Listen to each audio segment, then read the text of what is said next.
Bonjour à tous, j'espère que vous passez un bon dimanche. Je voulais discuter aujourd'hui de ces deux forces qui s'opposent éternellement, la force de la lumière et de l'obscurité. Alors on peut les imaginer au niveau cosmique, mais on doit surtout les imaginer au niveau personnel. Bon, on peut concevoir que l'âme a deux parties, une partie ignorante et une partie lucide, hein, comme nous explique Platon.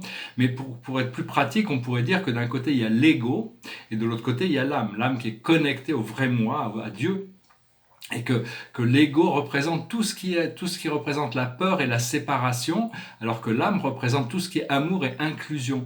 Et ces forces sont en constante évolution, sachant que l'esprit, le moniteur divin que l'on a à l'intérieur de nous, qu'on appelle la présence je suis, est supportif des deux voies. Il supporte aussi bien notre ignorance que notre lucidité. Et donc c'est à nous progressivement de se détacher de ces choses qui font que cette partie ignorante de nous-mêmes pour permettre à la tempérance d'arriver, afin que notre partie lucide soit toujours dominante sur notre partie ignorante, pour pouvoir apporter de la lumière à notre partie ignorante, pour lui permettre d'avancer, parce que cette partie ignorante a été créée pour l'évolution. Donc c'est essentiel de faut se savoir que bon, parce que l'ego n'a pas vraiment malgré ce que dit Frédéric Nietzsche avec son super ego, l'ego n'a très très peu de pouvoir et très peu de lucidité sans l'intuition. On a deux cerveaux, un qui est intuitif et l'autre qui est logique. C'est important d'avoir une intelligence logique, une intelligence comme Parménide, hein, la logique de l'opération, logique dans ce qu'on fait, mais on doit avoir ce côté intuitif, ouvert, féminin, réceptif, parce que sinon on est vraiment déséquilibré. C'est un peu ce qui se passe dans le monde. On est très intellectuel, mais on a peu d'intelligence émotionnelle, ce qui crée toutes sortes de souffrances inutiles, parce que parce qu'en réalité, tout est donné par l'âme, hein, pour créer des expériences afin de nous permettre d'apprendre, de grandir et évoluer. Et l'âme détient son pouvoir de l'esprit, et l'âme peut tirer aussi tout ce qu'elle a besoin du mind cosmique, de l'esprit cosmique. C'est-à-dire que bon, elle travaille avec l'esprit cosmique et avec la présence je suis pour arriver à organiser toutes ces choses de notre vie. Parce qu'il faut, en essence, il faut faire la différence entre ces véritables désirs de l'âme et ces pulsions matérielles et physiques du corps physique, ces habitudes, hein, qui reviennent. Et donc, parce que l'esprit, comme je dis, supporte les deux. Hein. Si on a, même si on sait que c'est pas bon pour notre corps physique, si on a bu une bouteille de whisky, si on est addict à enfin, un exemple, tout le monde en a des exemples très très différents. Si on a l'habitude de boire du whisky tous les soirs, qu'on n'a plus de whisky, notre Dieu va nous rappeler faut aller racheter du whisky pour en avoir ce soir, alors qu'on sait très bien que c'est quelque chose qui est pas bon ni pour le corps ni pour l'esprit. Bon, c'est juste un exemple. Et donc, et on va aussi donner un conseil, c'était un ami il y a très longtemps qui nous avait donné ce conseil, c'était le maître Saint-Germain, qui nous expliquait que quelles que soient nos habitudes, changez-les. Bon, il y a des habitudes saines et des habitudes malsaines. C'est pas les habitudes saines qu'il faut adresser en premier. C'est des habitudes ou malsaines ou neutres, même si on a l'habitude de faire son autre chaussure droit avant le gauche. Au départ, changez ça. Comme ça permet déjà de se rendre confortable avec des petits changements qui n'ont aucune implication, et arriver progressivement à changer toutes sortes d'habitudes. Parce que les pensées forment des croyances, les croyances forment des habitudes, et les habitudes forment le caractère. Hein. Les pensées forment des croyances, les croyances forment des habitudes, et les habitudes forment des caractères. Donc c'est important de devenir maître de ses pensées pour être en contrôle de soi-même, et savoir on a ces attachements, c'est ces attachements qui nous font souffrir. Le Bouddha avait expliqué ça, hein. La vie est la souffrance à cause des attachements, et on est tous attachés à des choses. Bon, après ça, il faut arriver au plus on arrive à lâcher prise sur nos attachements, au plus on trouve cette liberté. Quand on n'a plus rien à perdre, on peut être libre. Et donc la plupart des plus importants de nos attachements, c'est nos croyances, la nécessité d'avoir raison. Et donc c'est nos opinions sur la vérité. On a une opinion et on croit que cette opinion, c'est la plus haute vérité. Donc une opinion, c'est comme un angle, hein, et au plus notre opinion est opiniâtre, au plus notre angle est fermé, et au plus on se fait attaquer par toutes ces énergies négatives qui viennent pour nous montrer d'ouvrir notre esprit jusqu'au moment où on devient circulaire. On n'a plus d'opinion, comme Socrate qui était toujours libre, parce que sa connaissance lui disait qu'il ne savait rien, donc il était tout le temps dans un cercle qui permettait de découvrir plein de choses. Donc on doit travailler avec ça. Savoir que la majorité de l'humanité est destinée à rentrer à vivre une vie paradisiaque sur Terre, la majorité de l'humanité. Et donc, la question, c'est que qu'est-ce que votre vie idéale, votre vie rêvée, votre vie paradisiaque, à quoi elle ressemblerait, hein, c'est vraiment travailler là-dessus, savoir et toujours rajouter des détails, améliorer, agrandir, faire des expansions, même si c'est pas manifesté, continuer à nourrir et cultiver votre vision, hein, parce que ça informe l'univers de ce que vous voulez, ce que vous avez besoin, ça vient de l'âme, ces choses, ces rêves profonds. Et si on peut le concevoir, on peut le réaliser, on peut le rendre réel. Si on ne pouvait pas le concevoir, si on ne pouvait pas le rendre, c'est-à-dire que tous les rêves sont les possibilités. Si on ne pouvait pas si c'était pas possible, on ne pourrait pas le rêver, hein. Mon maître guide m'avait expliqué ça il y a très très longtemps. Je vais tirer quelques cartes. Je vais venir aujourd'hui. L'esprit me dit de continuer de discuter, de parler de ces choses importantes.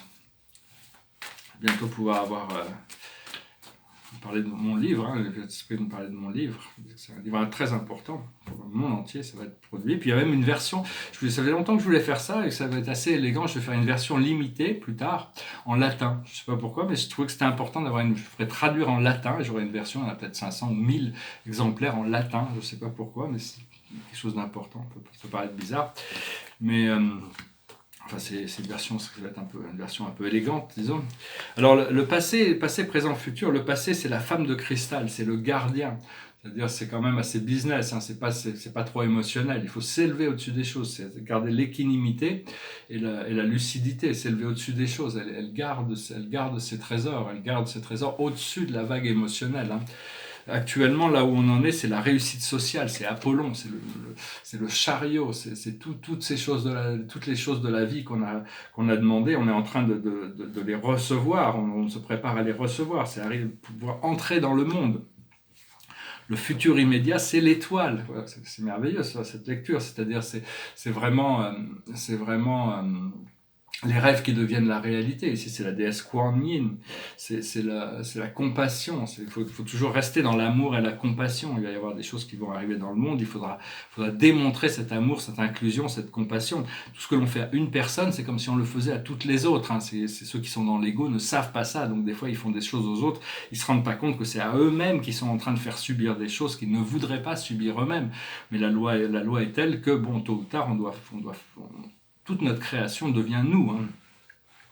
La chose sur laquelle on travaille, c'est l'achieveur, c'est celui qui atteint, qui réussit, sur la réussite. Ici, c'est le Colosseum, c'est le dossard numéro 1, c'est le pied sur la lune, c'est le succès, c'est Jupiter, c'est arriver à voler de ses propres ailes, c'est la richesse matérielle, c'est toutes ces choses, du moment que nos désirs ne nous possèdent pas, hein, du moment toutes ces choses sont acceptables et même voulues dans un sens. Ces choses que l'on veut, on peut les recevoir gracieusement et sans se perdre dans ces choses matérielles, en restant quand même concentré sur l'intérieur de nous-mêmes. Et l'aboutissant, c'est l'inventeur. Il y a toutes sortes de nouvelles inventions qui vont arriver. C'est vraiment utiliser la créativité et la confusion pour faire sortir des nouvelles idées, hein. Il y a toutes sortes de nouvelles technologies. Personnellement, là, j'ai une idée qui pourrait être intéressante. On verra, parce que de tous les milliardaires, il y en a un qui a une vision quand même assez... On verra pour essayer de travailler avec lui plus tard, qui a une vision que je trouve qui est quand même assez avancée, c'est Elon Musk, parce que bon, il veut quand même il fait tout dans son pouvoir pour sortir le monde de cette dépendance au fuel fossile, hein. Donc, mais bon, il y a quelque chose à faire au niveau des batteries. Si on pouvait découvrir des batteries quantiques qui n'ont pas besoin de se recharger, on pourrait utiliser toutes ces technologies électriques sans avoir, parce que ces batteries électriques qu'on utilise actuellement sont extrêmement polluantes quand il faut les recycler. Et donc ça vient des matériaux. Bon, enfin, il faut passer par là. Mais il y a des moyens de trouver des batteries qui se rechargent d'elles-mêmes, qu'on n'a pas besoin d'aller pour recharger. Donc ça serait quand même assez intéressant. Et après, travailler avec tous les acteurs du domaine de l'électrique pour arriver à les aider à pouvoir créer des technologies qui serviront le plus au bien de tous. Donc voilà, hein, toutes sortes d'inventions. Si vous recevez des idées, prenez des notes. Hein, prenez des notes. Ces idées, elles vont peut-être pas se réaliser demain, mais elles sont importantes. Hein, elles sont importantes parce que avec le temps, les choses se développent. Et donc, suivez bien votre intuition, écoutez votre intuition. Alors je me suis réveillé au milieu de la nuit avec c'est l'archange Michael qui était là, hein, me montrer que c'était le premier artiste, parce que c'était un des premiers êtres créés de notre univers, il fait partie du premier groupe d'êtres créés de l'univers. Mais au départ, maintenant, même Michael, on le voit comme un archange puissant avec son Excalibur, un archange de protection, un guerrier de la lumière, mais c'était pas sa vocation originelle, hein, c'était un artiste, un musicien, un créateur.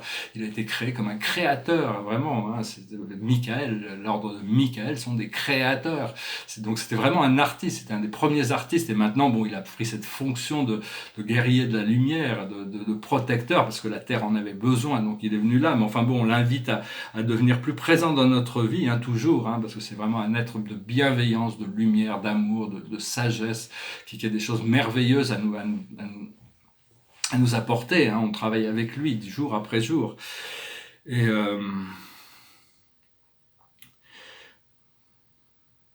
oui, bon, notez que le changement ne va pas venir des gouvernements ou des associations, ça va venir d'un éveil collectif. Hein. Tous les changements qu'on va pouvoir amener, ça va être grâce au pouvoir ça va commencer d'en bas. Hein. C'est le peuple qui se réveille, et donc, bien que bon, après ça, on a le pouvoir de choisir. Il y a ceux qui ne feront pas le choix. C'est un choix de ne pas faire le choix, de rester endormi et de suivre le courant, hein, de se laisser guider par l'ignorance, hein, dans un sens. Donc, mais bon, on a quand même ce choix d'écouter la voix intérieure. Savoir que bon, la plupart des technologies qu'on utilise actuellement n'ont pas été testées pour voir si elles sont bonnes pour la santé ou pas. Donc tout ça, ça va changer. On ne peut plus utiliser tous ces pesticides, tous ces électrons électromagnétiques et tous ces trucs-là. Tout ça, c'est très très néfaste pour le corps physique. Mais bon, dans l'avidité des corporations, ils arrivent à faire passer ça, à imposer ça avant le test qui garantit que c'est bon pour la santé. Hein. Donc ça va changer. Il y a toutes sortes parce que la toxicité, c'est un peu la norme. Hein.